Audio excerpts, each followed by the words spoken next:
hundreds and thousands of years, stories told in the Bible have been the bedrock for believers all around the world. But is the Bible a version of someone else's book? Is the Bible a repeat of the stories of the Mesopotamian cuneiforms? If you talk to any serious academic scholar of the Bible or any pastor who has a theological degree, they will know about the Bible's dependence on the narratives of the Mesopotamian cuneiforms. It's not that the Bible is a repeat of all those stories, word for word, idea for idea, character for character, but when it's studied at an academic level, it becomes impossible to deny that the biblical writers were aware of the stories told by the Mesopotamian cuneiforms, or at least they knew some version of those stories.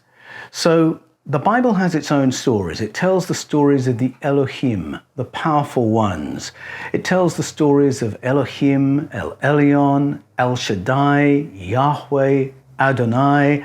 It talks about the conflicts among the Elohim. It talks about their arrival as the Tzeva Hashemayim, the airborne armies, and the El Ba'adat, the power council governing over human society in the deep past. It has stories of its own, but many of those stories are clearly based on the stories that came from ancient Sumeria, Babylonia, Arcadia, and Assyria. Now, we didn't know this until the 1800s, not until the translation key had been discovered at Behistun by Henry Rawlinson of the East India Company.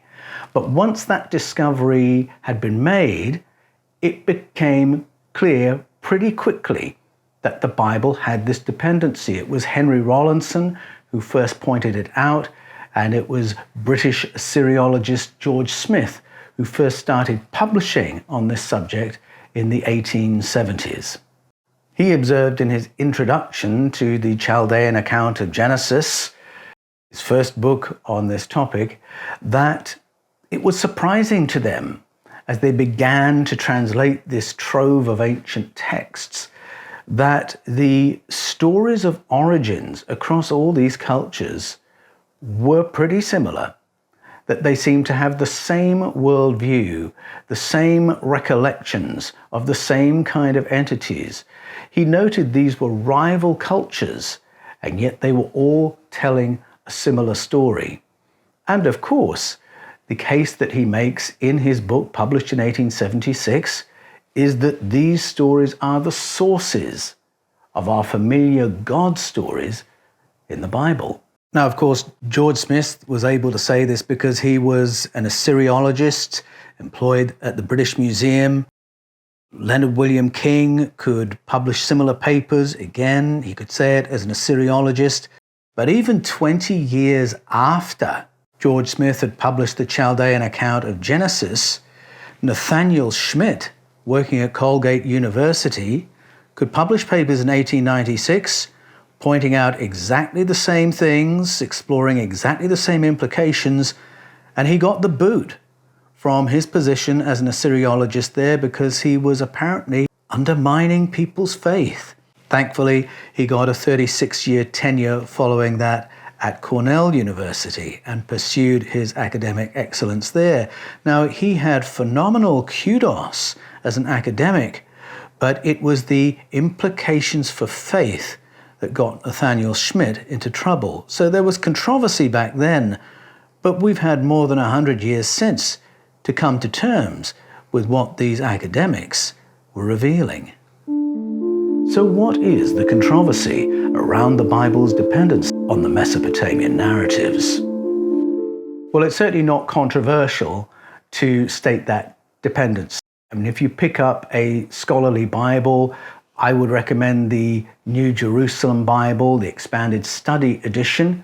You'll find in the footnotes where the editors pause and they note the dependence of a biblical text or a similarity between a biblical text and the Mesopotamian original. And I really applaud the New Jerusalem Bible for taking that stance. I enjoyed a correspondence with its senior editor, Dom Henry Wansborough, who spoke about his intention in that Bible to be very transparent with regard to the translations of words conventionally understood to be names for God. So if we're looking at Elohim, El Elyon, El Shaddai, Yahweh, Adonai, he wanted that Bible to make clear which name was being used, because there are some Bibles where all you'll see is the Lord, the Lord, the Lord, God, God, God, and you don't realize there are these different names. Leave on the table the question of whether they are the same or different entities. He wanted transparency in the texts. And he explained that without that transparency, we would not understand the journey of faith and belief that those scriptures represented. Now, if a Bible can acknowledge that dependence, how controversial can it be? But as I said earlier, any pastor with even a bachelor's degree in theology will know about this dependency. They will have to study it at seminary, at theological college, in order to understand the story of the formation of the Bible. So there really is no controversy around it in academic circles, among trained pastors. The problem is that this information hasn't filtered down into the rank and file of the churches. So that when I speak about the dependency of the Bible on the stories from ancient Sumer, out of ancient Babylonia, Arcadia, Assyria, many people in the churches act with shock and horror as if they've never heard the like before. But it's actually been part of public conversation since the 1830s, written about and published about since the 1870s. But unless you are in a very open-minded church community, unless you've had the good fortune and privilege of studying at a seminary, there's every chance you won't have heard anything about this in church life. And so it does shock a lot of people, and I get a lot of pushback from people who don't know about this and who haven't asked their pastors about it and who haven't spoken to their theological faculties about it. And it really rattles people because it raises questions. As soon as you look at the history of the formation of the Bible, whether it's the Old Testament or the New Testament, it immediately creates problems if you're wanting to approach things in a fundamentalist kind of way, where you regard the scriptures as inerrant, infallible, inspired, virtually dictated by God. How can there be a process? How can it have evolved from something else? And I think those are some of the problems that people have.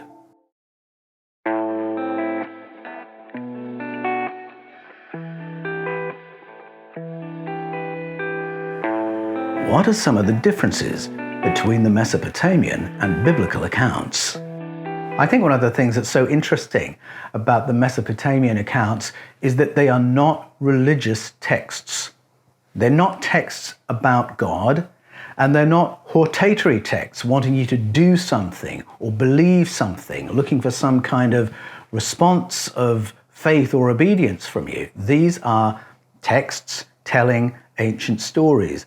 And it makes it very interesting for me, having come from the world of faith, to be studying ancient texts that are not faith texts, and to find that my faith texts are based on those. Now, some scholars would say, well, Paul, actually there may be a hortatory element to these texts, because some of these stories might really be about which city should be in charge. So when there are battles among the sky people, and one comes out on top and one becomes junior, that could be the way of telling the story of why Uruk is better than Eridu, or vice versa. There may be a political layer that you're not picking up as a modern person. And that's fair comment. But I think as a 21st century person coming to these texts, the great treat for me is that they are simply a reservoir of information. And they tell me what was the worldview of these previously forgotten civilizations, the first civilizations that we know about, in fact, ancient Sumer and the cultures that it spawned. They all shared this worldview, this understanding of who we are, where we've come from, what our place is in the cosmos, and how it is that we became a civilization in the first place. And I go to those stories as a trove of information, and I find them absolutely fascinating. But of course they have implications for how we frame our God stories and how we understand faith today. Is the Bible's dependence on the Mesopotamian corpus widely accepted? As I've said before, if you have studied theology at even a bachelor's degree level, any trained pastor, for instance, will know about this. There's no controversy around it. The controversy is really, what are the implications? What are the implications of our familiar God stories being based on someone else's stories of sky people? It is widely accepted, but not in the community of faith at large, simply because it has not been made known. This is really one of my drivers in publishing the Eden series, getting this information out there and then asking people to think through the implications. These are stories of sky people. Do they sound familiar? What is the purpose of these texts? If they're not religious texts, if they're not hortatory texts, what are these stories telling us about our deep past? And then something else that interests me, why do stories in this cultural family bear such significant overlaps and carry so many correlations with the stories of origins of cultures all around the world, whether we go to ancient Greece, India, the Norse stories, African story, Mesoamerican story, Native American story, Aboriginal Australian story. It was really the correlations that first caught my attention and that made me read these texts with a different eye and listen with a different ear. Now I ask the question, what memories were these stories crafted in order to carry? How do pastors handle this kind of information? Quietly is probably the short answer to that. I'm certainly in correspondence with pastors who are in service, who are asking me the question, what do I do with this information? How do I in any way approach it with my congregation in a way that's not going to be too upsetting, that won't rattle their faith too much, that won't split the congregation, that won't break the relationship of trust with their pastor? Pastors do wrestle with this. And I hear from pastors in training, ordinands, theological students, who write to me and they say, I'm seeing all the things you're describing in the text, Paul, but this is a bit of a taboo at college. What do I do with this? And it may simply be that they realize the Bible is a version of someone else's book, or they might go the next step, as I do, and say, these stories are based on stories of paleo-contact. That's the theory that our ancestors had contact with other civilizations, ET civilizations in the deep past, and that some of that memory has become confused with God's story. What do I do? Is this information I can marshal in my teaching ministry moving forward, or does it really pull the rug out from under me? So we have those conversations. And I've been amazed by how many pastors in retirement have written to me, and they say, they may have spent 40 years in a Baptist church preaching Orthodox Christianity, and within 6 months of retiring, they write to me and they say, I've gone back to the Bible, and I've gone back to some questions I've always had, and Paul, I think you're on the money. These are the Mesopotamian stories. These are stories of sky people. I think these are ET encounters that are being described. And they're very excited to be making these discoveries. But they did not have the liberty to do that study or draw those conclusions while they were in congregational ministry and were under that continual pressure to repeat the familiar orthodoxy, reaffirm the familiar stories from Sunday to Sunday, week to week. And as soon as they had that liberty, when their only loyalty was to the text and to a clear conscience and to understanding the truth, all of a sudden, they're onto different territory.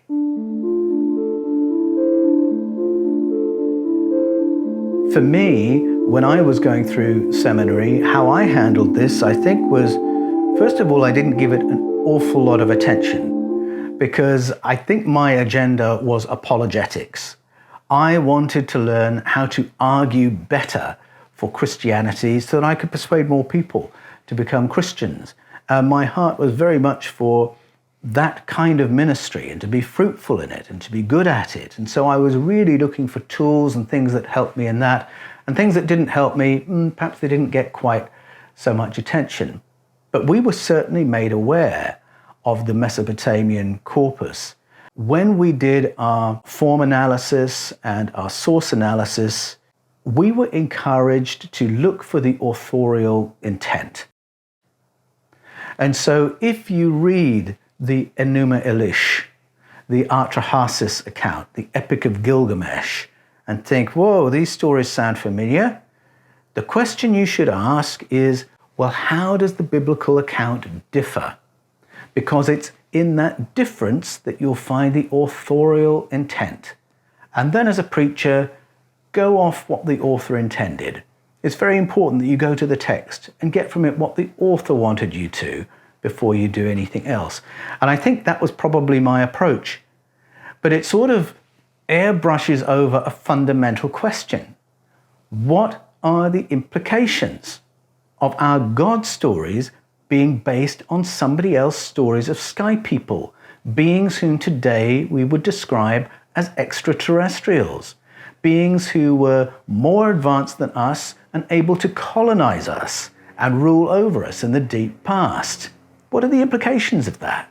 And I think many scholars just stick with that earlier argument of, yes, but how's it different? And let's focus on that. This would be the approach of Michael Heiser, for instance, who is very good in acknowledging the plural Elohim in the Bible and understanding that the plural Elohim are really the Bible's version of the Anuna in the Sumerian accounts, the Anunnaki in the Babylonian accounts. But then the way he avoided allowing that information to rattle his Orthodox hearers was to say, yes, but the writer has inverted those stories. He's put a little spin on them to teach something new and to teach something true about God. But there are two problems with that. A problem of fact and a problem of logic. If you read Genesis 3 and the story of humanity's upgrade, it is not an inversion of themes to be found in the Epic of Gilgamesh, for instance, and in the Enuma Elish. It is a summary form. All that's changed is the name of the characters involved.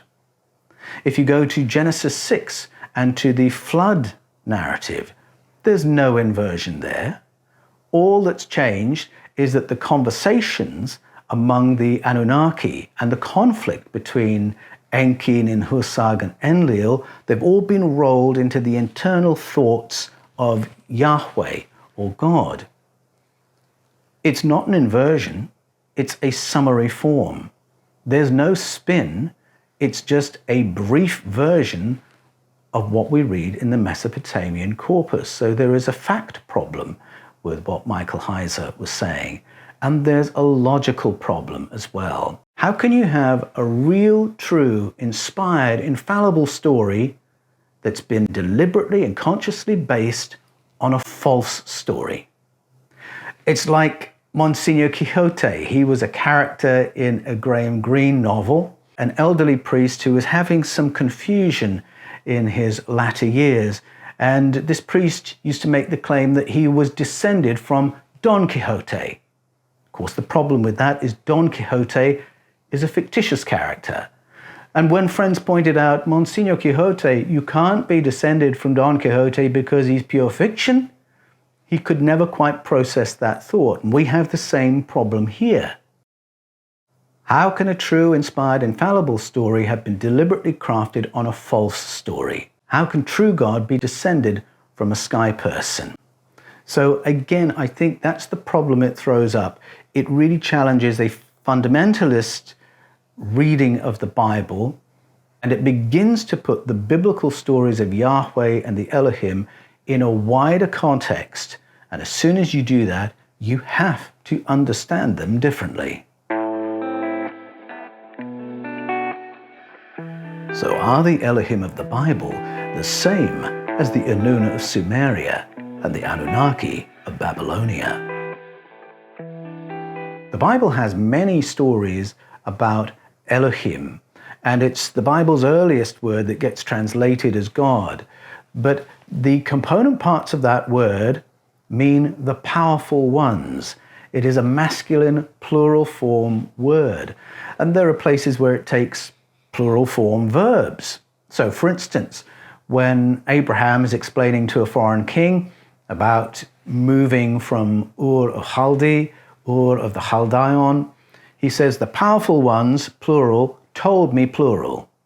And then in another place we see Elohim Malachi, I think is the phrase, which is the powerful ones, the messengers, the powerful ones, the agents, in the plural, ascending and descending, whatever Jacob's ladder really was. So it gets used in the plural that way. It gets used in the singular as well. So there's a moment when Yahweh's king Ahaziah has broken his back. He wants to know if he's going to get better, and he's heard that the Elohim in Ekron is good at medical prognostics. And so he sends messengers there to get a prognosis. And according to the prophet Elijah, when Yahweh hears this, he's furious, and he says, "Is there no Elohim here?" That Ahaziah has to go running off to the Elohim of Ekron, and he deliberately mispronounces the other Elohim's name. He calls him the Lord of the Flies, which, when correctly pronounced, means the Lord and Prince. But there it's being used in the singular. Yahweh is an Elohim, and so is the Lord of Ekron. Yahweh is one of the Elohim. And so we have narratives of Elohim in the plural, going to war with one another, conflicting with one another. They gather together in the council, the El Ba'adat, which is presided over by El Elyon. And their arrival as colonizers is really emphasized in texts like Psalm 82, Deuteronomy 32, when El Elyon carves up the lands and apportions them to different Elohim. Yahweh appears to be a junior Elohim because the other Elohim get land, and therefore they own the resources in the land and on the land and the people who live on the land. Whereas Yahweh gets a people group with no land. And so when he appears in the story, it's to rescue his people group from another Elohim's land. So he goes into Egypt, which is Achech's land, and he pulls his people out. And then he has to go to war with other Elohim to get land for his people group. So all the wars are framed by that scenario. So Yahweh is one of the Elohim. Now there are Yahweh and Elohim stories that are summary forms of Mesopotamian stories of people like Enlil, Enki, Marduk, Ninhussar, Asheri, and in particular in the early stories of the Bible. But the Bible has its own stories of Elohim as well. So it's more that there is a substantial overlap. What are some of the shared themes across the Bible and the Mesopotamian corpus? Well, shared themes is probably the way to put it. There are some very precise correlations at various points, correlations of extraordinary details, but it's not that you've got a text that's been directly quoted one from the next. For instance, if you look at the correlations of the flood narratives of Utnapishtim, Atrahasis, Zisudra, and Noah, across the Sumerian, Babylonian, Akkadian, and Assyrian and biblical tellings, there is only a 4% variance in the volume of that rescue craft, with precise mathematical measurements from one telling to the next. That is an extraordinary correlation of detail. And that, alongside other themes that have been woven in and flipped around, it's very clear that one telling is dependent on the next, and the Noah form is the most summarized form. And there are other examples besides. If you look at the creation narrative, for instance, in the Bible, what we call the creation myth begins on a planet that is flooded and shrouded in darkness.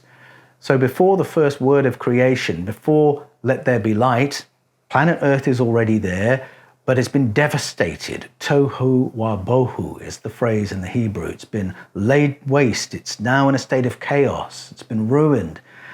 And it has to be rehabilitated. And so that's the story that we see. And it begins with beings hovering in the sky, the Elohim hovering in the Ruach, and then separating the waters. And the separation of waters is there in the Enuma Elish as well. That's how creation begins, in the Enuma Elish. The separation of waters begins the creation story of the Iroquois people. And it's there in a little-known indigenous story from out of the Philippines, in which the Tagalog separates the waters from the land. And that's their creation mythology. So we have things like that. I think one of the closest correlations is in the Noah, Atrahasis, Zisudra, Utnapishtim stories. They are all versions of the same story, Noah being a summary form. So they all include this flood. They all include similar reasons for the flood. Too many human beings, and Enlil wants a cull, wants to get rid of the human beings, just the same as the Yahweh character in the Bible. So there's a long lead into the flood in the Mesopotamian tellings. Various plagues are tried first, but ultimately it's going to be a flood that does it. And then a human being is warned and told to construct a rescue capsule for himself, his farm, and his family. And in the Bible, it's an odd thing because Yahweh's decided to destroy everyone, but then thinks, maybe I'll save this family over here. And it's almost as if he's changing his mind, thinking two contrary things. In the source narratives, it's different characters who think those things. Enlil wants the cull, and Enki and Ninhursag say, we've got to have a rescue plan. We can't let humanity be extinguished in this way. And it's Enki who finds the human family and the animals and the seeds who are going to reboot the ecosystem after the flood. As the flood recedes, Noah sends out 2 birds. One goes out and looks like we're still flooded. And then he sends out the dove and has the evidence he needs that the flood waters are receding. So the 2 birds is a contracted form of a whole number of birds in the Mesopotamian telling of the story. So they're interesting correlations. There are even names that repeat from the Mesopotamian to the biblical telling. And so when we read the Enuma Elish, we have Ashari, who is remembered as the one who brought agronomy, brought agricultural science, the bedrock of civilization and city building. And in the Bible, of course, we have Asherah, remembered by the ancient Hebrews for exactly the same things.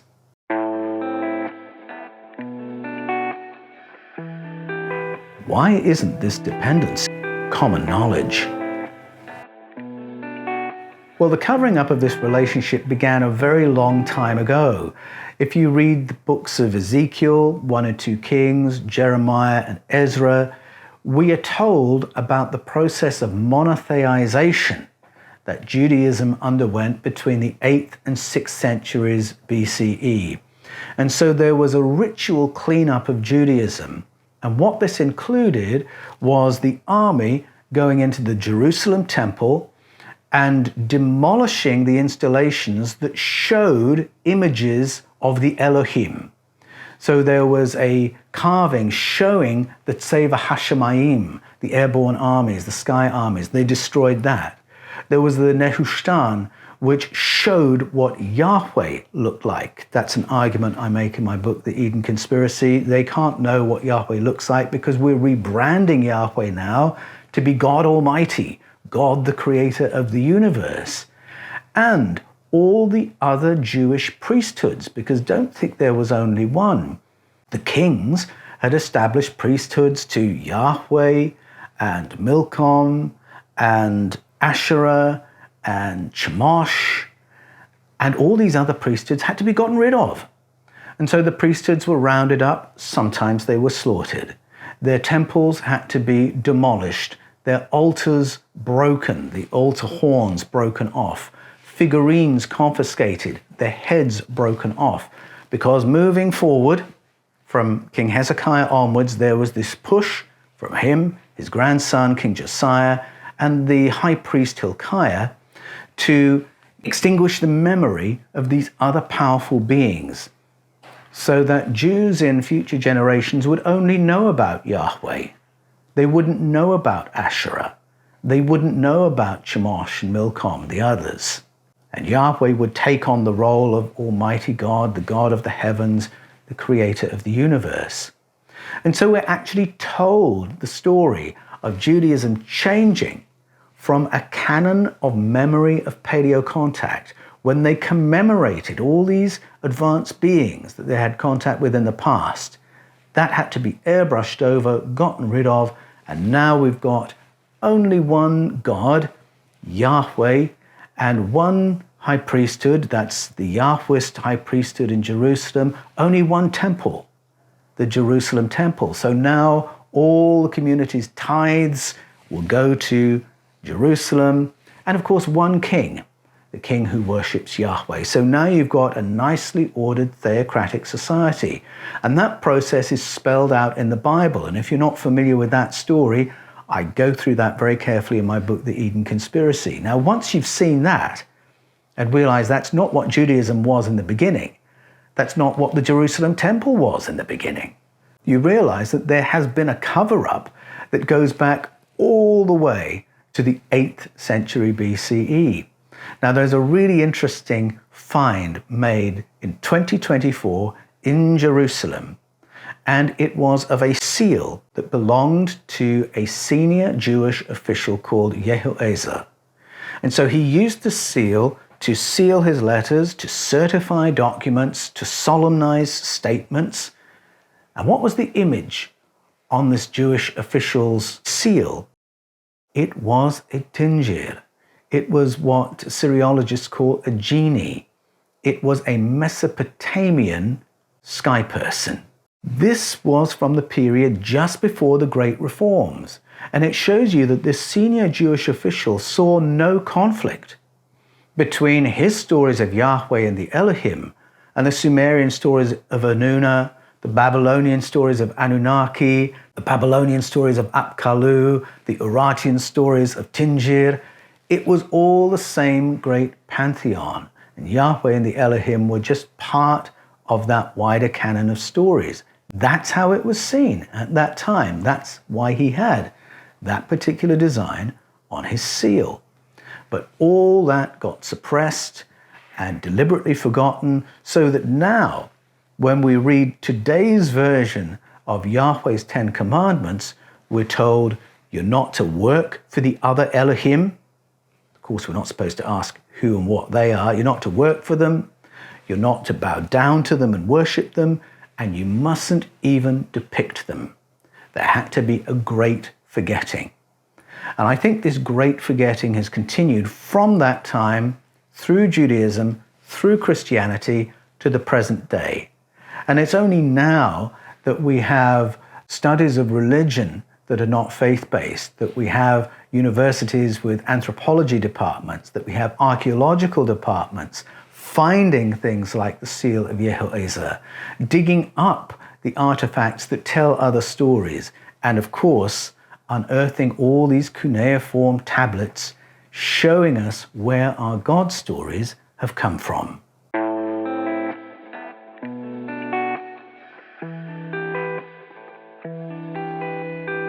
The other reason it's not common knowledge is because of the dynamics, the social dynamics of communities of faith. Now, as I said before, pastors know this. People who've done theology degrees understand the footing of my work in the Eden series.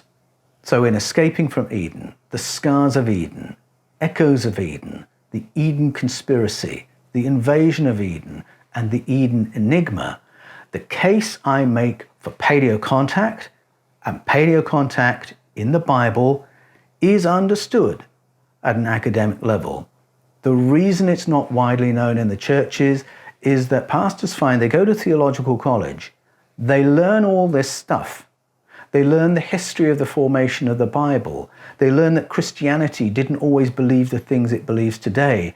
But what are they going to do when they turn up in their first appointment and they are the junior pastor? They will quickly find that the congregation sees its role as policing the doctrine of the pastor, not vice versa. And it won't just apply to the new, young, fresh-faced pastor. The same applies to the senior pastor. If you depart from the script, if you start telling people their familiar stories might not be what they thought they were, there are plenty of churches that will say, I'm sorry, pastor, but you can't lead us here because you don't believe what we believe. And that is why so many pastors keep mum on this kind of material. That's why so many pastors contact me and say, now I'm retired. I've done this study and reached these conclusions. And I think it's something the churches need to consider carefully. Why have theological education if you're going to let that be the driving dynamic? But that is the reason that so many people respond to me with hostility, because they haven't heard this from their pastor. And I seem to be contradicting what their pastor's saying. But I always encourage people, go and ask your pastor about this. Talk to them about source analysis and form analysis. Ask them where the biblical stories came from. If you can make contact with the Old Testament department at your local seminary, send them an email. And a question I often send people with is this. Firstly, is the Bible dependent on the Mesopotamian corpus? And are Elohim, El Elyon, El Shaddai, Yahweh, and Adonai all the same entity? Or is something else going on here? Because if people put questions like that to their Old Testament faculties, they may be surprised with the answers that return. And they'll begin to realize, oh, there may be something to what this crazy Paul Wallis is saying. Given the overlap of the Elohim and Anunnaki stories, can we equate any of the characters? One of the questions I'm asked most frequently is Yahweh of the Hebrew scriptures Enlil in the Mesopotamian stories? They seem to play a similar role. Well, they do if you look at Genesis 3 and the story of the upgrade of humanity, Genesis 6 and the culling of humanity. The role that Enlil plays is the role that Yahweh takes in those stories. In Genesis 3, it's Yahweh who is the anti-human character. Yahweh, of course, doesn't want the humans to be more intelligent. He wants them to be so unintelligent they don't even know they're naked. He wants to keep them at an animal level. In Genesis 6, it's Yahweh who wants to cull the human population. And that's really the role taken by Enlil, except you can't make a simple equation. Because when you come to texts like Psalm 82 and Deuteronomy 32, Yahweh's not in charge of everything. He's not the space commander. He's a junior Elohim. And things are being run by another being called El Elyon. So Yahweh isn't Enlil there.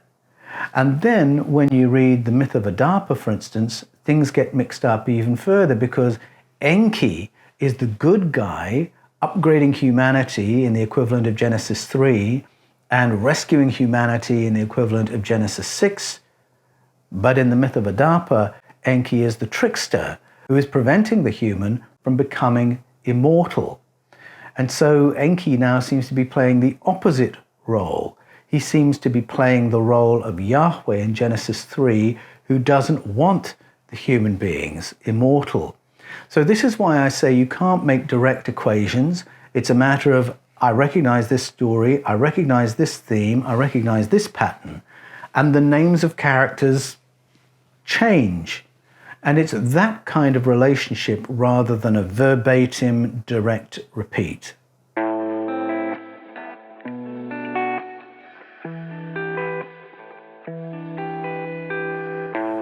How does paleocontact come into it?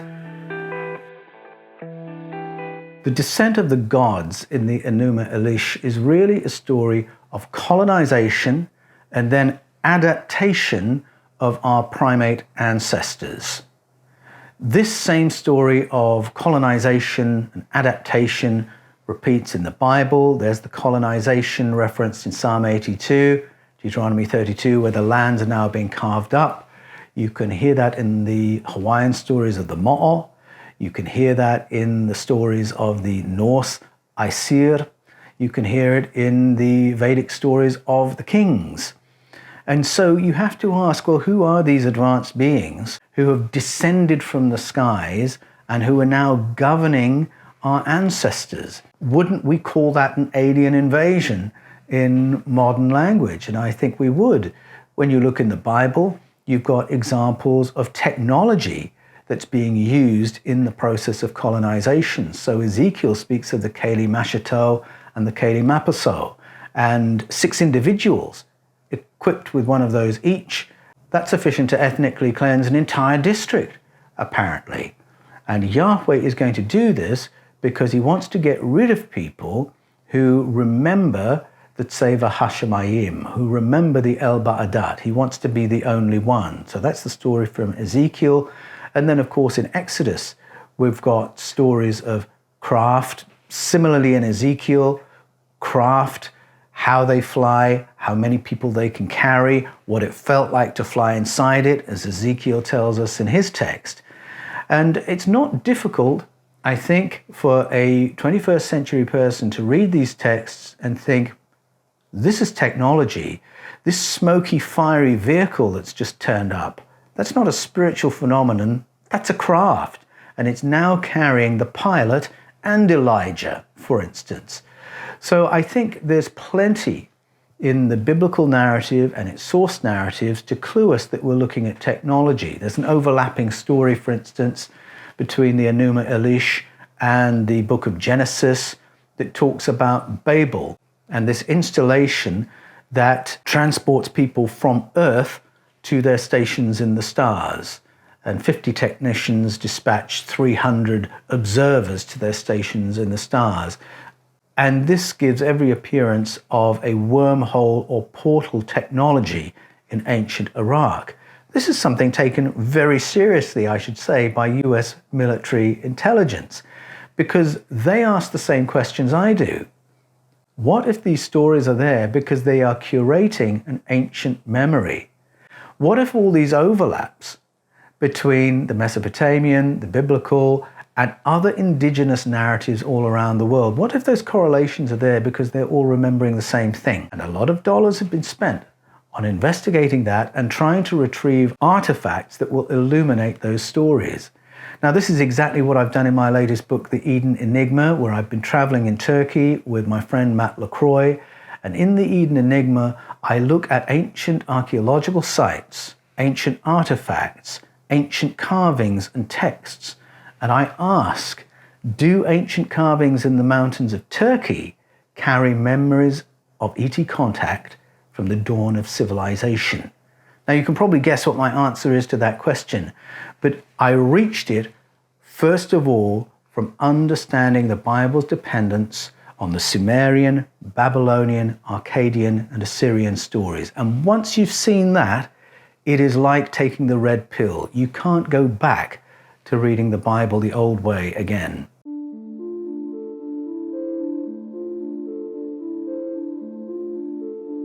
So how can we read the Bible differently? I think one of the most exciting things you can do with the Bible is to read it outside of its bubble.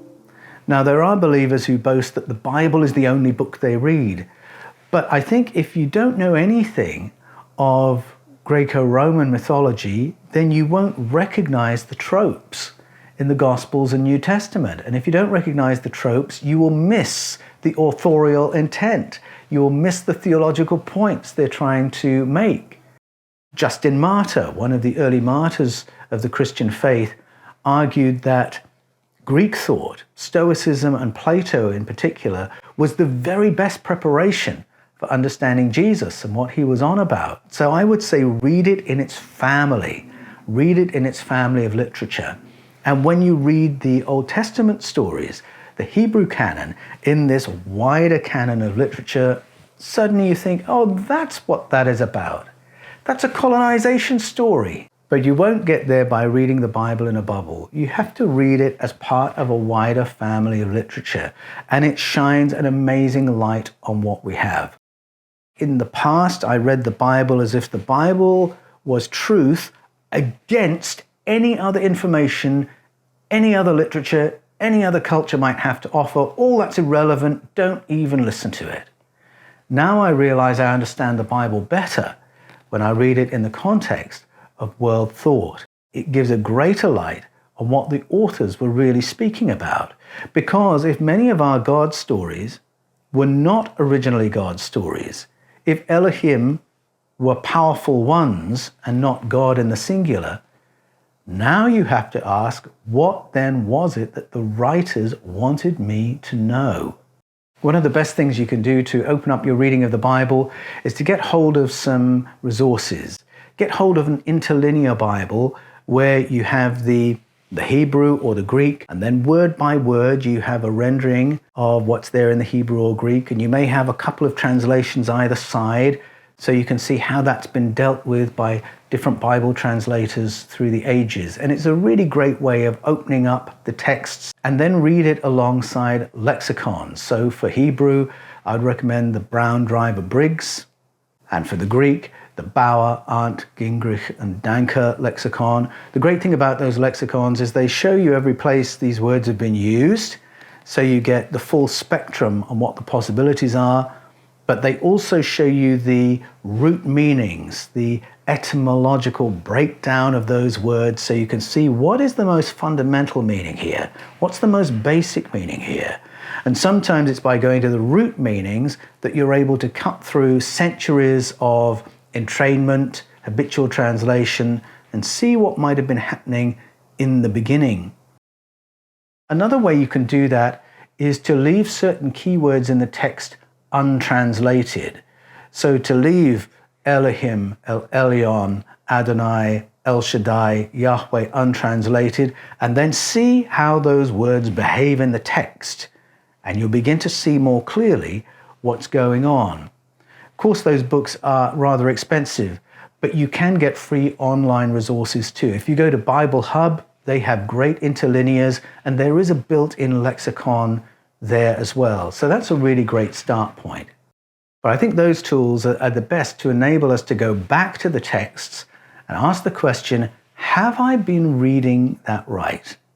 I'd recommend George Smith's work from 1876, The Chaldean Account of Genesis, because that is where all this began. And without George Smith, I would not be on what for me is a really exciting journey of exploration.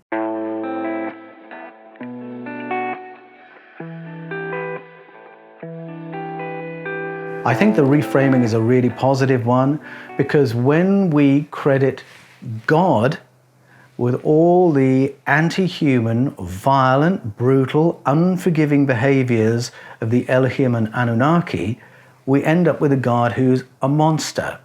And this is a problem, because if you have a God who's a xenophobe, you have to justify xenophobia, and you will become xenophobic. If you've got a God who's misogynistic, you have to justify that misogyny, and you will become misogynistic. You will become what you justify. You will become what you worship. And the moment you realize, wait a minute, God didn't do any of those things. Ancient colonizers did. And the moment we stop blaming God for all these atrocities, a totally different image of God emerges. And there's a huge lifting of psychological and emotional weight that's been put upon us by these false beliefs. These false beliefs have terrified, terrorized, and manipulated people through the centuries. And I think it's about time that stopped. And is another thing that motivates my videos, my documentaries, and my books. I wish you happy exploring, and I'll see you next time.